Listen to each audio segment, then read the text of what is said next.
This podcast is a production of Unfiltered Studios. If you would like to know more about joining Unfiltered Studios, please visit our website at unfpod.com for more information.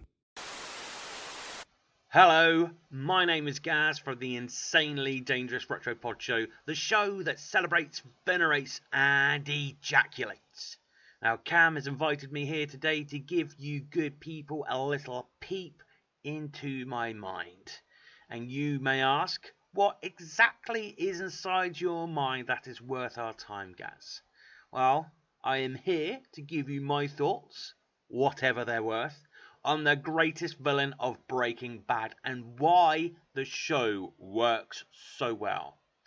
First of all, the show has several easy to hate, well-written villains that make the show an absolute joy to watch from beginning to end. And I say joy, it makes it a fantastic watch from beginning to end. It wasn't a joy. It sucked the optimism and the innocence and the joie de vivre right out of me. Not in a good way. I don't believe it ever fully came back. I'd been screaming for a show like this all my life, and even though it did a small amount of irreparable harm to me, I think it was totally and utterly worth it. I once heard a wise man say that your villain is only as smart as the person that writes them. I think that's so true. I've spent a significant chunk of the last 20 years hitting my considerably sized melon against a variety of brick walls due to the simplicity, inanity, the banality of castrated and worthless villains. Your antagonist is what keeps the audience coming back. An absolute monster of mind and matter and malevolence, and an out-and-out shithouse nemesis that you loathe in the deepest recesses of your soul, that knows your protagonist inside out, and that you pray will get force-fed an extra fat slice of hot and fresh comeuppance pie. But what if this terribly well-written, terrible persona also happens to be your protagonist? Well, enter Walter White. So Walter goes from a mild-mannered high school chemistry teacher to a ruthless drug kingpin, and he justifies his descent into criminality by claiming it's to fund his cancer treatment and earn money for his family to use after he's gone. Now, this is an understandable and really sympathetic goal that Walt has laid out for himself. He completely won me over. Completely. And like any good story, I was marking hard for our adorable bumbling nerd. By the end of the series, however, it becomes crystal clear that Walt is completely irredeemable. He betrayed the trust and the love that I invested in him. And in a disgustingly selfish display of ego, this is perhaps his biggest crime of the first series. The money he was earning for his treatment had become secondary compared to the influence he achieved, to the power.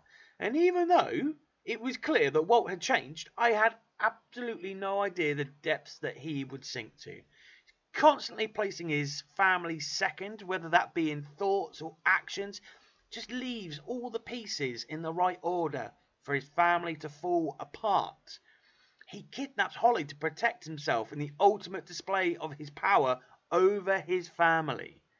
Like, framing Hank was an absolute low, and Hank could be a bell end for sure, and he often got on my nerves for trying to act at least for like such a big shot. But underneath all of that bluster was a good and decent man. Now, these actions ultimately led to Hank and Gomi being shot and buried in a hole in the desert by Jack. Like, he's quite happy to treat his friends and colleagues in the same manner as well.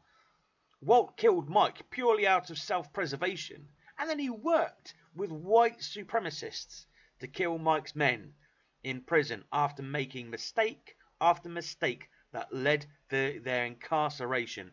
And Mike let him know this, and his ego just wouldn't let him accept this, and that's why he shot him. His and Jesse's relationship begins with blackmail. He is still a regular guy at this point, and the obvious lack of respect he has for him ebbs and flows throughout the series. This is the first hint that Walt has absolutely no issue about using other people to accomplish his goals, and it sets Jesse on a path leading him towards death and misery. Like when Walt finds used needles on the nightstand of Jesse and Jane, and he finds them unconscious in bed, he sees Jane begin to vomit, and his instincts are to go and help her, but he stops himself. He actually stops himself from helping someone who's dying, and he watches as Jane chokes on her own vomit because he realizes that this is the opportunity he'd been hoping for, and now he can use Jane's death to control Jesse. I mean, there is a ton of other things that I could harp on about, but you already know most of them because you know it because you watched it all the way through, because it was highly original with a compelling yet relatable concept that many people can find themselves in. But, fair enough, only 1% of the world would react in the same way as Walt. But it was tremendously produced and beautifully paced, so you're always left wanting more. Now, these are skills that are sorely missed today in today's television. And why did it work? Concept isn't everything. You can have a great concept over and over and over again, but execution is key. The very best material and the greatest actors do not alone make a show. It is the sum of the many pieces that make a masterpiece, much greater than their individual parts. There is a void in Hollywood where talent's once lain. That wasn't always the case, and in the case of Breaking Bad, it was a masterclass of letting the talent and the material speak for itself without the handcuffs of what should and we must. 2008 was 17 years ago. Standards in that time, standards of excellence and execution, haven't so much slipped as they have been shoved violently off the figurative cliff. We demanded more. At that time, we demanded more. And in Breaking Bad and its ilk, we had it. We could have this again and again, but the levels of expectation are in the dirt. So when we ask streaming services like Disney, for example, in their own words, do better, many of us are labelled toxic. And maybe I am, but only as toxic as a batch of brilliantly conceived and superbly cooked blue sky. Ooh, that's a good TV show. Ooh. I have been Gaz of the Insanely Dangerous Retro Pod Show, talking to whoever's listening out there. Before I go, I want to eulogise, lionize and panegyrize the tremendous work of the Jacked Up Review Show, who reached out to me and let me have my say today. Huzzah to you, Cam. Huzzah! I have always been, and always shall be, your friend. Toodaloo! You're in trouble. You're a time bomb ticking away. And I have no intention of being around for the boom. We're gonna start cooking again. There's a market to be filled. Currently, no one to fill it.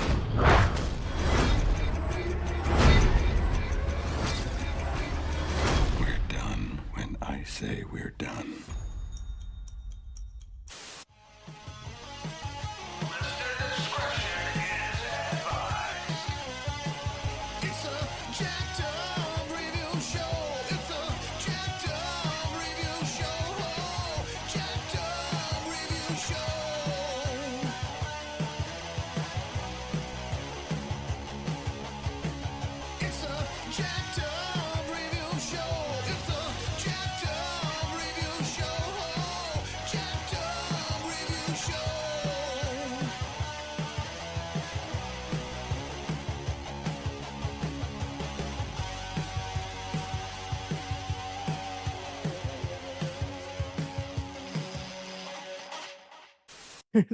Everything we watch is 20 years old.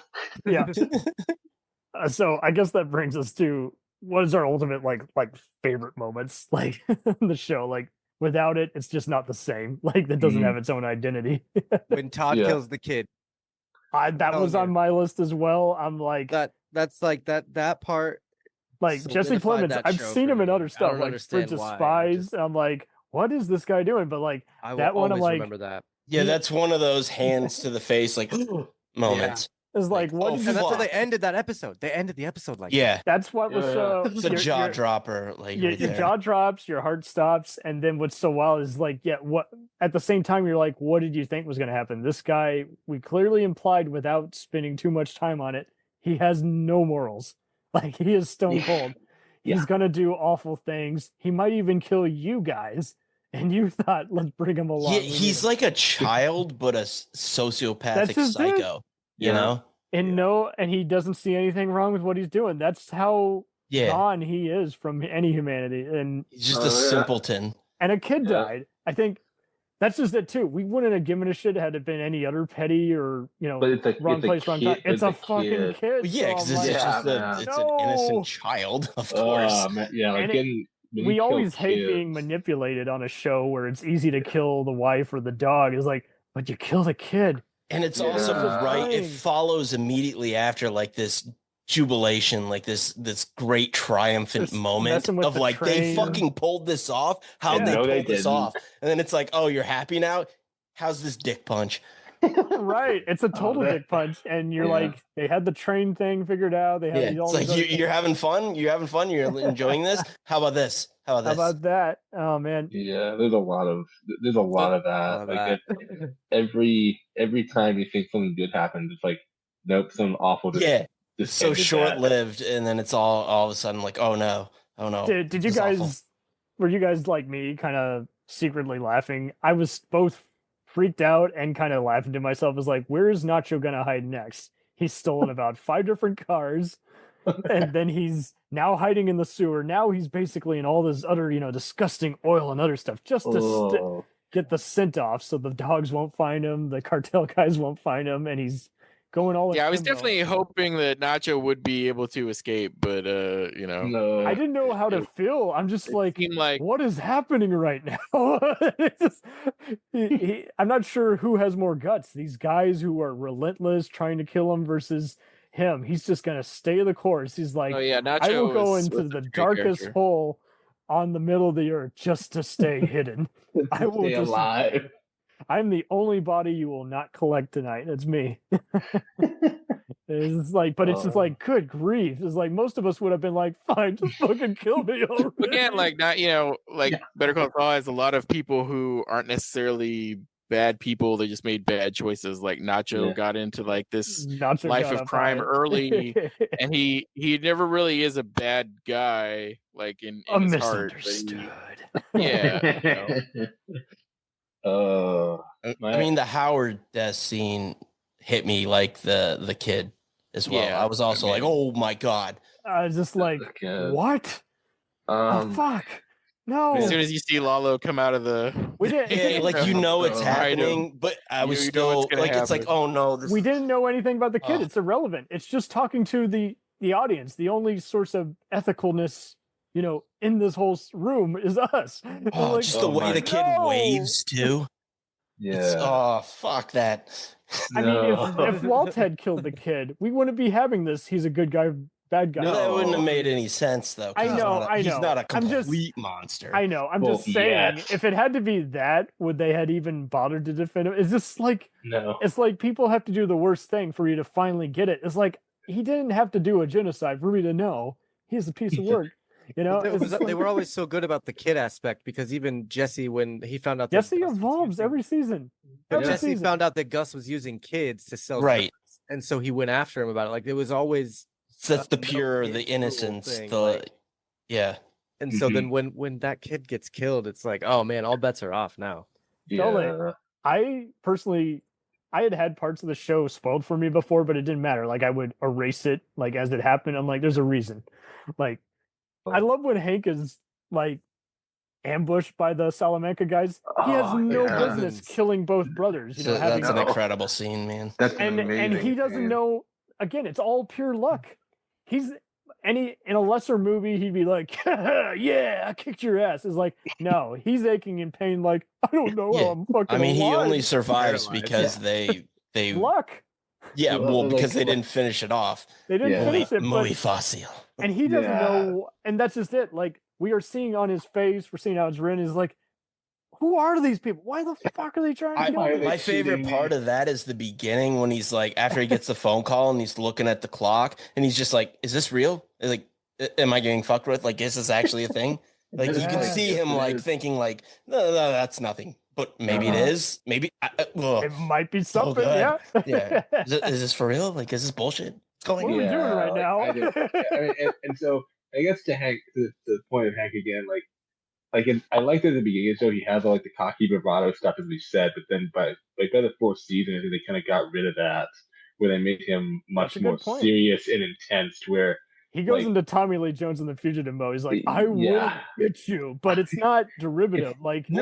Hank's not a good dude either. He was very fine with like Jesse getting killed. Josh, you told me about Alpha also people. He collects rocks, so like how cool can he be? Josh, Hans, you told me about awful people you met. Like when I first, that's why I did not like Hank. He reminded me of so many coworkers and cousins I had disowned. Yeah, I've worked in finance for like 15 years previously, so like I'm like, oh yeah, I get this. Like, as far as I'm concerned, Hank was a terrorist, but this is the douchebag just spouting off, and then like, look at my dick, but no, fuck you. Right? He needs help in the restroom, and so, but that's what was just so interesting too. Is like, then he's having to man up. He's like, I feel useless. I'm at home. Yeah, to break him down as a character, you know. Yeah, absolutely. Being like, I can't get out of bed, and I'm looking at geodes. And he really does take it personally. He's like, I feel like I've let everybody down. How? Because this is embarrassing. My in-law is the guy behind this. I didn't see it. And then the whole like Santa Fe thing, where like everything goes tits up, you know. And while and just showing how out of his element he really is, it's like, you don't even speak Spanish, man. Like, what are you doing? Yeah. How are you fighting the cartels? You can't speak the language. Like, you're a joke. Do you think Walt didn't have anything in common with Hank? Do you think he actually felt sorry for when he died, or was he more, now I got to explain? Well, I think he did love him. Like, he was family. Like, he did. Okay. He didn't. He did love him. That was the only gray area for me. Like, no, he definitely did. I know he didn't want anyone to die. But it was just so funny. No, he cared about him. He did.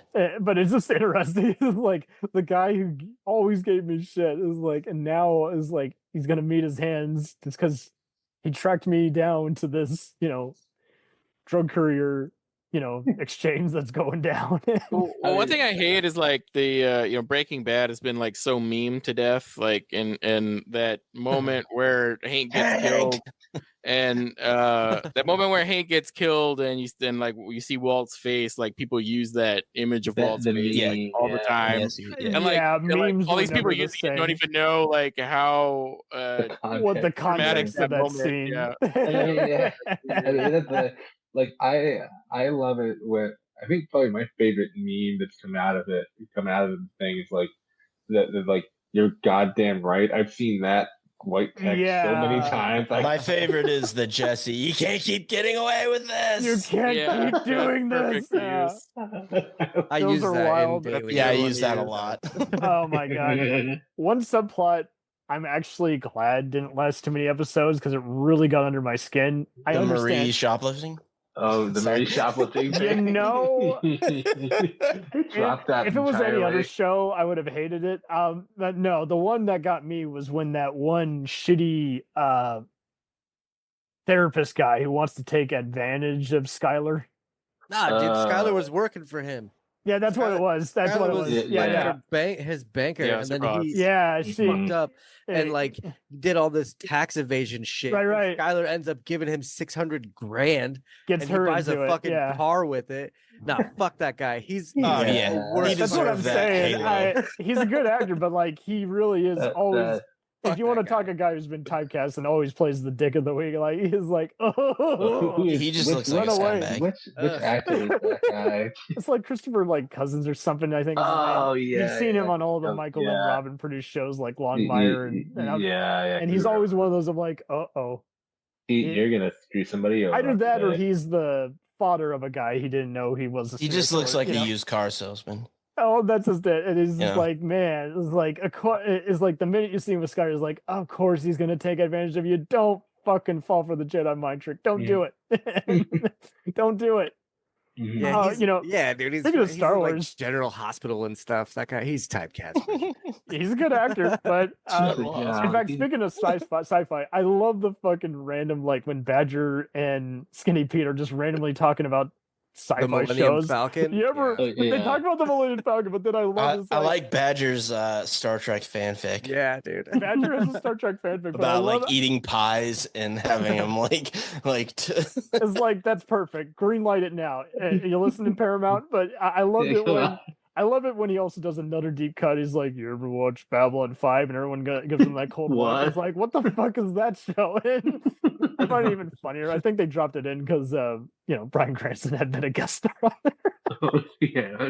But I just love they give him the look. It's like, dude, are you a fucking geek? Now I know you are. Now that you mentioned that fucking show. Actually, I'm on my way to my D&D campaign. Yeah.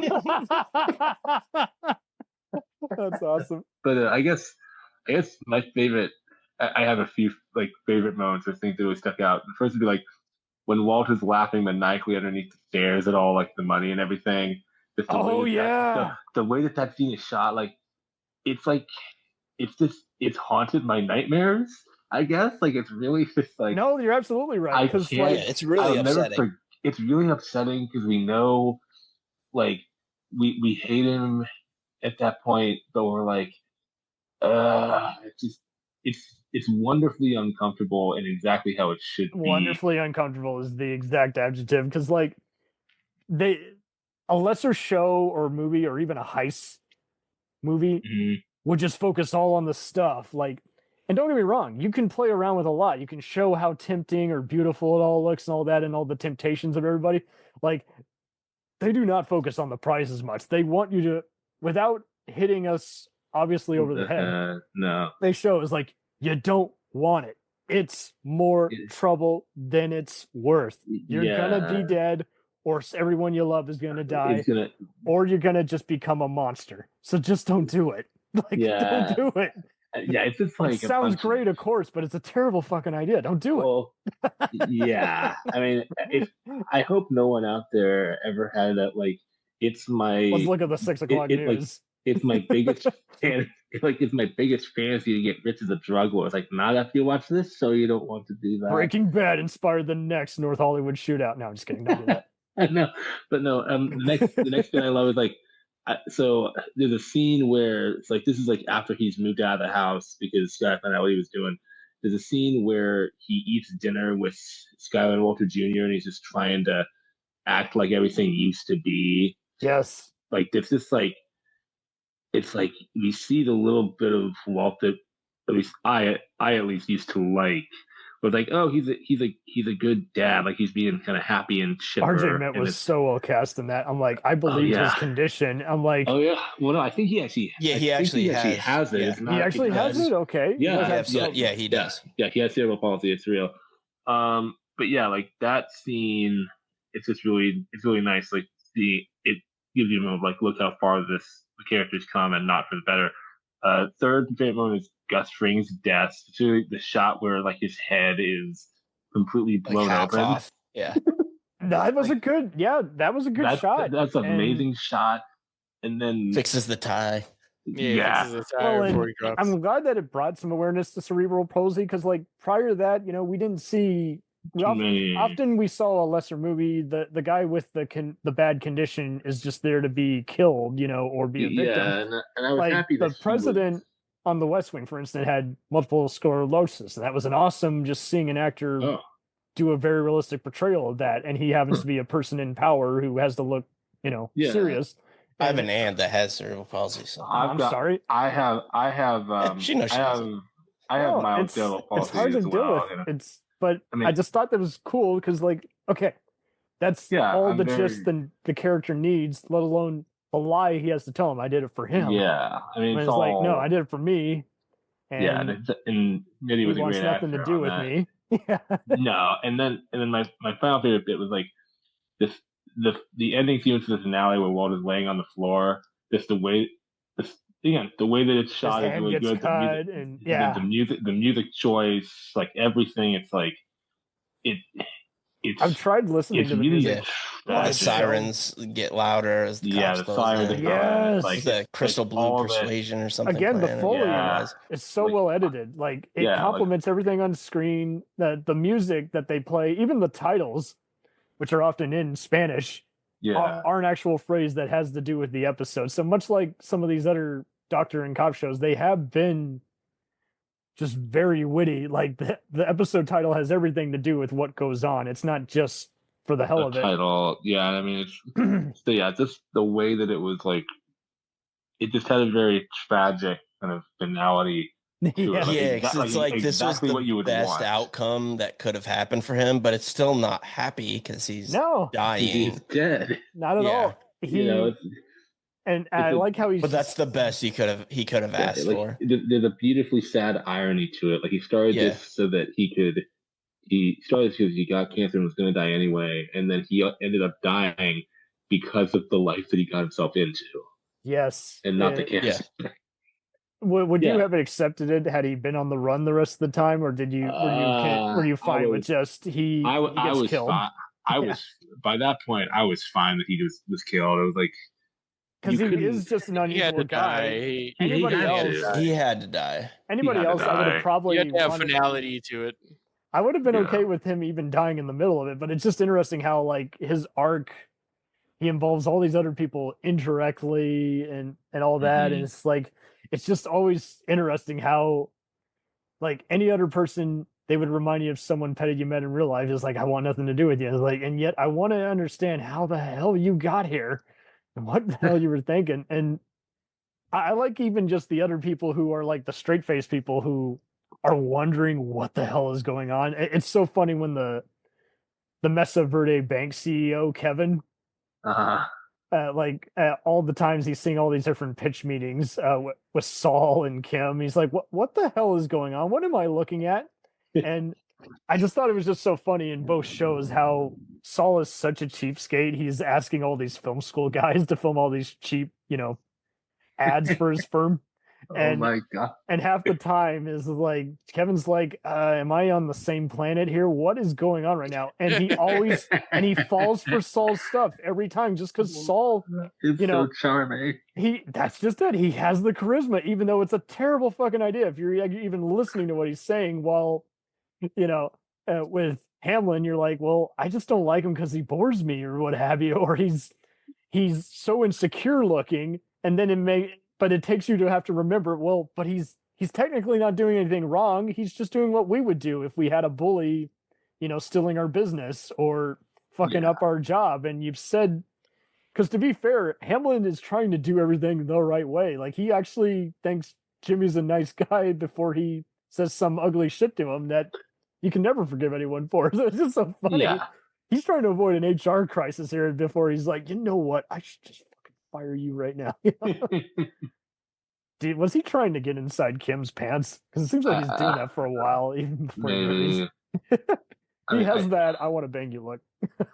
Yeah, I didn't think he just has resting douchebag face. That's just it. Like he just has that I want to punch your face, but he doesn't I don't think he's a creep. He's just intense. And Jimmy is intense, but he hides it under the Saul persona. I mean, looking at you, Acolyte. Oh, Acolyte! I tried. We tried too, and we liked it. But I'll tell you right now, I just read the Darth Plagueis book like a couple weeks ago. That's really good. I can't stand the Acolyte now. I'm pretty upset about it. There was a lot of good ideas in the Acolyte, but it wasn't executed. I've only seen part of Skeleton Crew so far, and I'm like, it's fine. But the Plagueis book is fun. Awesome. It's fun, but I don't think they should have called it Star Wars. It should have been its own thing. I started watching Skeleton Crew. I like that a lot. It's good. I'm just saying, kind of like Andor, it should be its own thing. Like you're good for Star Wars. I got partway into the pilot for Skeleton Crew, and I was like, I can't do this. This is just live action Treasure Planet, and I already have Treasure Planet. Goonies. It was derivative. It's Goonies in space. I'll give you it is derivative. That's what I'm saying. Fine. It shouldn't be Star Wars. Yeah, I think it's fun. It's fun. I heard exactly what it tried to do. I heard it was fun for people that saw. Like I'm just a very casual Star Wars fan at this point, and so trying to get that'll do it too. I mean, I'm like, I couldn't. My stepkids loved it, and they don't really like Star Wars. Oh well, there you go. That's and that's what I have with some pals on here. Like they couldn't get into Breaking Bad. They loved all kinds of other stuff like Sopranos and what have you, Training Day, Goodfellas. They loved all those kinds of crime movies. Oh yeah, and they loved Saul, and some of them didn't even know who Bob Odenkirk was. So I'm like, see, that's the power. So I do think it is almost like all these Law and Order Star Treks. You don't have to get into the same thing, but if you want to see the whole picture, you will be rewarded. Well, and then it all comes around. Yeah, I remember my mom and my sister tried watching Breaking Bad together, and my sister said like after 4 or 5 episodes, like it's good, but it's just too sad. Like I can't handle the. There you go. That'll do it too. I don't find this funny. I did this with the X-Files. It's in the same universe, Millennium, where Lance Henriksen plays a psychic going after monsters and supernatural serial killers. I thought there's no way it's gonna be better than X-Files. And it's like same thing with like Saul and Breaking Bad. I'm like, I can't make up my mind about which show I like better. And I did this with The Wire and Homicide. I'm like, there's no way these shows are gonna be. It's like, well, they're just incredible in their own right. It kind of doesn't matter because they both complement each other. So like, even if you like Breaking Bad a little bit more, or Better Call Saul a little bit more, like they both make each other better. Some days I want salt, other days I want pepper. It's okay. Yeah, they're both healthy for you. Or wait, no, they're not. Yeah, it's a one of a hell drug that I will keep taking. It's a big, wonderful blue meth drug. Do you feel like Breaking Bad kind of brought more awareness to drugs and everything, like in general, like just the whole trade and craziness and antics? Or it's not a documentary. I'm not claiming that's such a stupid thing. I'm just saying. I mean, I grew up in Iowa, so I was very aware of meth.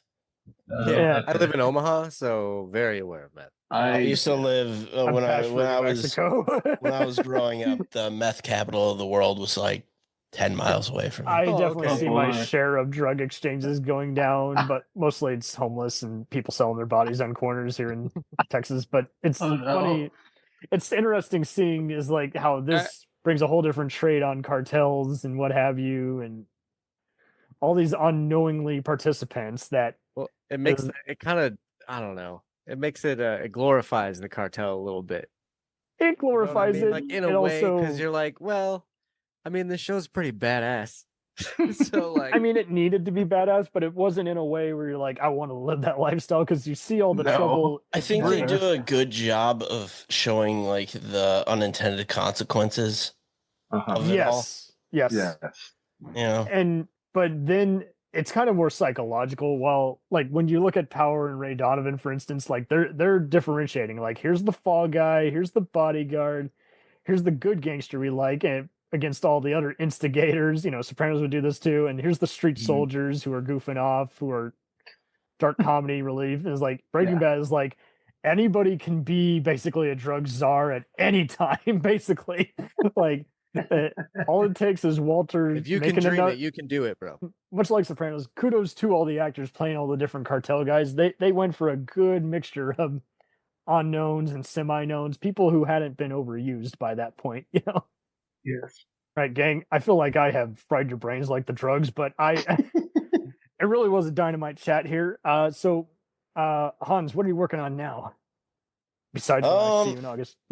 It's really just football stuff with PFF and all that. That's about it. That's about it. I have, I do Action Movie Book Club, but I haven't done it in a while. Promote the site. There's still like 150 episodes out there. But you got a bunch of episodes. So where do you write from that people can read? You can go to baseballsbastardson.com. I put stuff out there, sports related, or just pff.com. That's fine too. Awesome. Kevin, where can we find you on Twitter?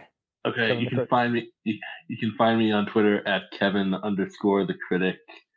I talk basically any kind of I will see people getting into it with you. I'm like, good grief, he asked a reasonable question. And that's the thing. I try so hard to not get into it with people. Like I see so many stupid things like, don't respond to that. Like I You stated it pretty straightforward. Like, I think this movie needs to be revisited, and people go, "I hate that movie." I'm like, whoa. Like, I don't want to be the drama king. I just want to talk about movies and see what other people have to say, and if they're, you can disagree with me, but like if you start, I've had people like say, "Oh man, I've had some very dumb interactions with people, but it was like it's not worth it." But for the most part, yeah, I just love talking about movies in a positive, constructive, as little hyperbolic as possible way. Mm-hmm. And need that in the world these days. Yeah, I just like to be overdue. I like to be relatively balanced about things. So like if somebody was like, "I hate the Iron Giant," I'd be like, "I don't agree with you, but I accept that we have different views about this." I'd be more like, "How did we get here again?" But yeah, find me on Twitter at Kevin_the_Critic, Facebook Kevin the Critic, Instagram Kevin the Critic, all one word. And I'm on Threads and Blue Sky under those same things. You can find my image on both of them. Yes. But yeah, I'm on 5 of the major platforms now. Yeah. And then my website is kevinthecritic.com, where you can see all the movies that I've written reviews for since I was 10 years old. Whoa. Yep. Nostalgia, baby. All right, Josh, buddy. Mattson, what do you got coming up on Twist My Arm? I know you've been looking at some of the other space operas and so with Twist My Arm, we got Quest Me coming out here in April for Andor. I'm really excited about that. Sweet. And then I'm also doing like I said, the very best Pokecast. So basically you can just find us by searching Twist My Arm or the very best on YouTube. He's got his other shows. Yep. Yeah, YouTube, TikTok, Facebook, Blue Sky. We're on Blue Sky. I don't really mess around on Twitter anymore. Twitter, I call it. Whack-a-mole, I call it. I just can't do it anymore. Blue Sky's worked out a little bit better, and TikTok is my favorite. I don't know what it is about making videos on that stupid app, but it's really fun. So. The only time I go onto that site is to see what TikTok videos my boss has uploaded of us at work. Like, that's the only reason I go on there. I love that. It has its uses, I'll admit. Yeah. But yeah, I mean, really, just YouTube, Twist My Arm podcasts, and you'll see everything there. Unlike you two, you will want them on every format downloaded. You don't remember that time you two got in trouble for having a song that was free, but it downloaded instantly to everybody's thing and you couldn't remove it? Oh, I remember when... Oh, you're talking the band. Okay, yeah. Yes. Yeah. Yes, on the iPhones. Too! They did it on the iPhones, dude. It was like... Oh, yeah. Oh, my God. I like it. Album. I remember that. That was so it took up a little bit of space on your phone. It wasn't even their best song from that album. Come on, man. It was the whole album. I had the whole album stuck on my phone for like whole album for it's years. Like, just have it be free. Don't force it on people. Just promote the shit out of it. Don't. Whatever. Yeah, Bono's the biggest piece of shit in the world. So. No. What? South Park? That's you guys don't remember South Park? I do. Come on. Bono literally is measured, and he's a. Now you want me to see Breaking Bad guys come to South Park and get Cartman addicted to drugs? Hey, yeah, that's one of the best South Park episodes of all time. It is. It's funny. I'm super serial, y'all. That's a different one. Yeah. You know South Park's good if it's the anti-cartoon. It's just instantly quotable. And we were talking about people quoting stuff the wrong way. Did you guys ever, especially in high school, have to encounter people? Well, we're about to wrap up, but like, did you ever encounter people who like would take Family Guy and South Park out of context? It's like, good grief, you're just as bad as the ones who listen to blue comedy, but you take it out of, context. It's like, no, that's not what the joke is. It's not the profanity. That's the funny part. I know. Thankfully, I avoided people like that in life.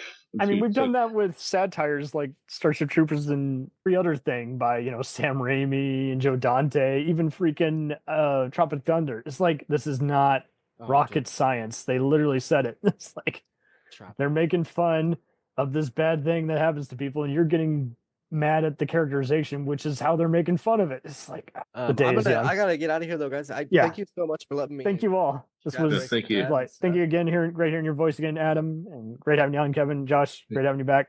I'm glad you guys got to meet.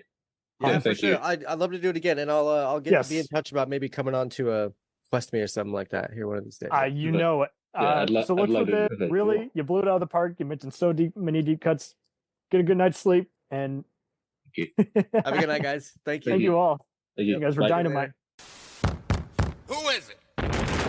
Where the shit? Everybody down. Don't nobody look at me. Where the shit? Joke the Joker.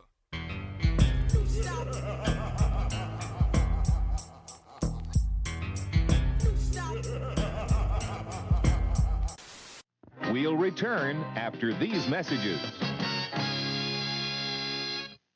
If you like small-town mystery, crazy news, and wild history, then the Florida Men on Florida Man podcast is for you. Each week, Josh Mills and Wayne McCarty bring you the absolute best Florida has to offer. So if you're looking for a show that's safe for the family, but funny enough to help you escape everyday life, then listen to the Florida Men on Florida Man podcast. That's Florida Men, plural, on Florida Man podcast. Hey, it's Brent Pope, the host of Breakfast with Brent Pope. You've seen me on some of your favorite TV shows saying things like, "Give it up, Jimmy. You got to sink this putt to win." On Breakfast with Brent Pope, I sit down with guests from the entertainment world, and we do it all over breakfast. Or should I say Brentfast? Every week on Brentfast, you get inside Hollywood info and tips, great breakfast recs and booty debates. Most of all, you get the most delightful 30 minutes of your week. So dig in. It's Brentfast time. Listen at Brentfast.com, Apple Podcasts, or wherever fine podcasts are found.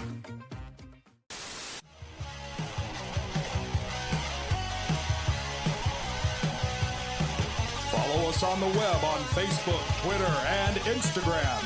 The podcast is available on Podbean, Spotify, iHeartRadio, Anchor, Apple, and anywhere else podcasts are available.